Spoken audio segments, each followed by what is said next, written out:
I want to bring in CBS News foreign correspondent Ramy Inocencio joining us live from Tel Aviv with more on the details of this deal. Before we get to that, Ramy, I want to just describe what you're seeing and hearing on the streets right now. Right. Well, where we are, we're not hearing anything, just on the edge of Tel Aviv. But what we can tell you is that, and from who I'm talking to via text messaging, is that there is happiness, there is relief. I'm texting some families of hostage victims, and they're saying that they are, quote, very excited for it.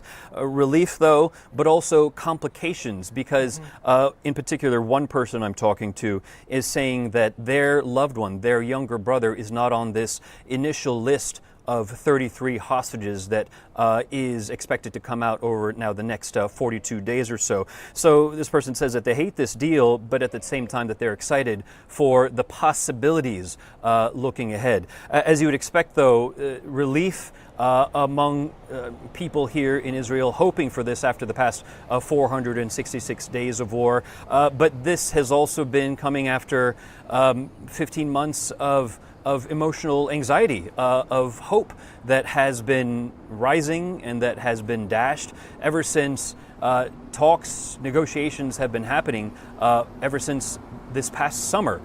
So you can imagine that a lot of people, even up until the moments before this deal was announced, there was cynicism.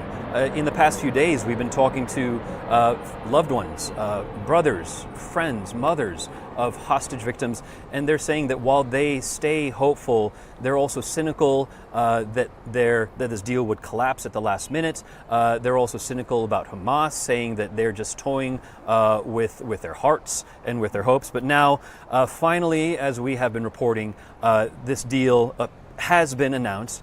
And now, over the next few days, we hope to see those optics that hostages will be starting to come out of Gaza. And this deal still needs to make its way through the Israeli government. But Ramy, I want to get back to some of the terms. 33 hostages are expected to be released because of this ceasefire deal in exchange for thousands of Palestinian prisoners. Of the hostages, we're hearing women, children, and older people. Are you getting a list of some of the people that are expected to be released? And is there any indication of whether these individuals are living or dead? Right.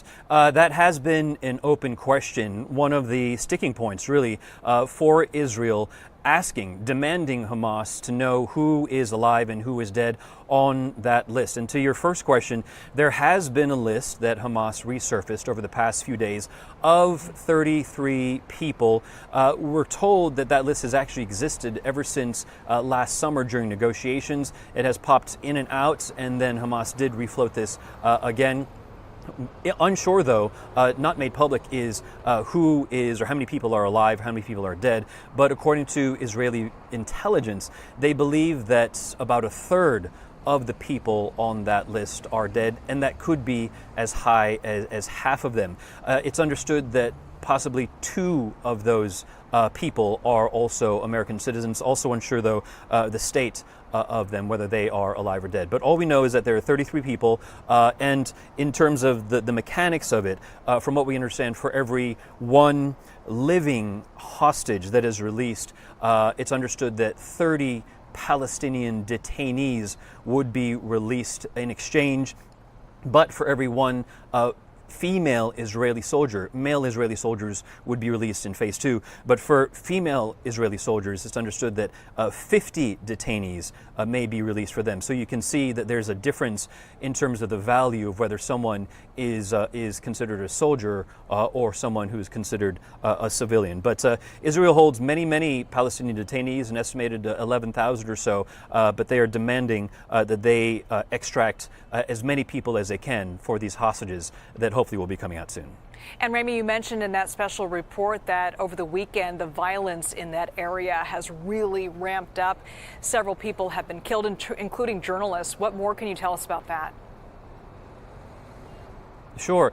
In fact, over the past few weeks and in the ramp up in this past week, several hundred people, 600 to 700 people at least, have been killed since the start of the new year. That number has risen close to 47,000 now just over the past 2 weeks.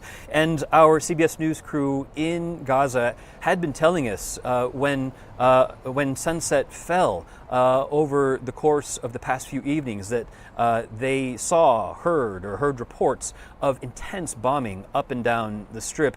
The belief there is that Israel's military was trying to exert maximum pressure to either force the deal that we're now talking about, to really put maximum pressure, maximum fear on Hamas and other Hamas-led militants. But in addition, there's the idea that in order to potentially get rid of as much of Hamas's militants, infrastructure as possible before that ceasefire would actually take hold.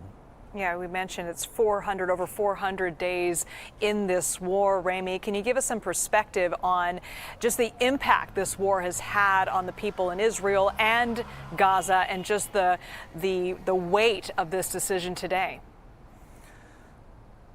Right. I think you're looking at scenes here right now in Gaza, and I believe that for both sides, for Israelis as well as Palestinians, that this is massively psychologically and emotionally scarring.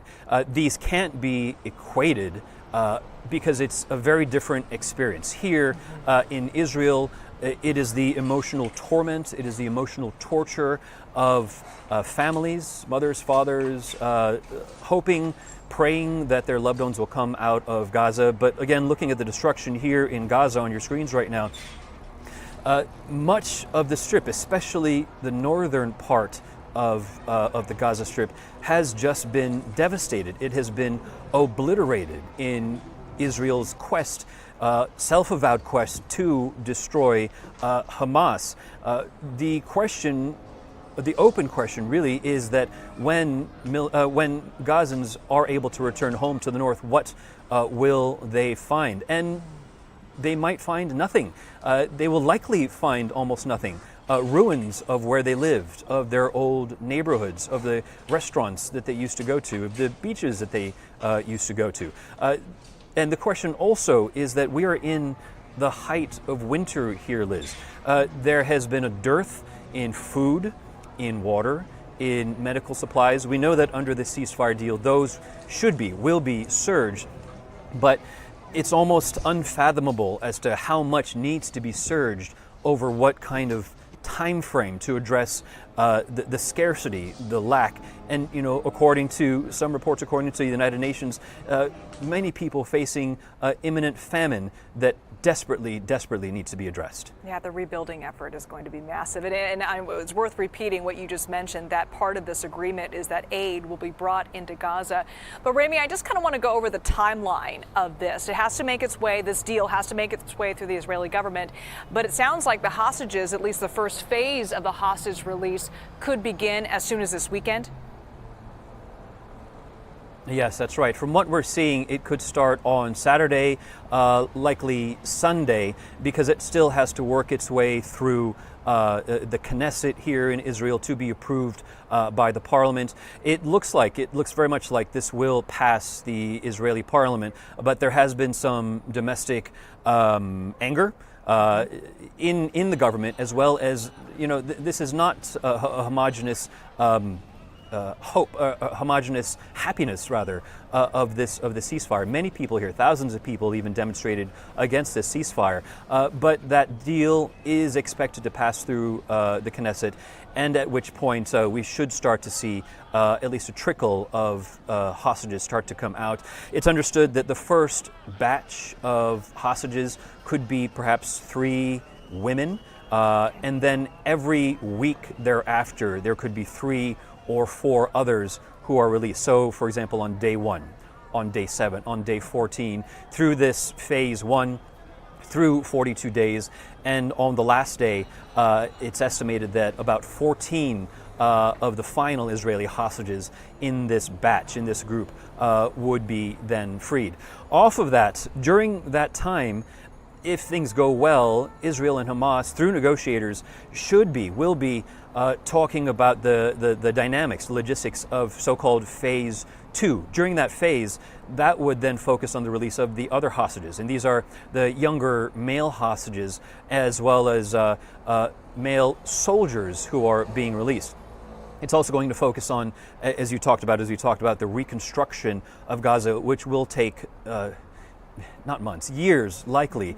In addition, the governance of Gaza, because Israel, Prime Minister Benjamin Netanyahu said that Hamas cannot be reconstituted, cannot be trusted to come back to govern the Gaza Strip. With that said, some parties, international parties, want the Palestinian Authority to come back to power, but also Israel's Prime Minister says he does not want that to happen. So there again, it is an open question and a massive hurdle as to the future. After the hostages are released in Phase 1 and then in Phase 2, reconstruction and governance, this will take years. Yes, no question. All right, Ramy Inocencio, live for us from Tel Aviv. Ramy, thank you so much for that.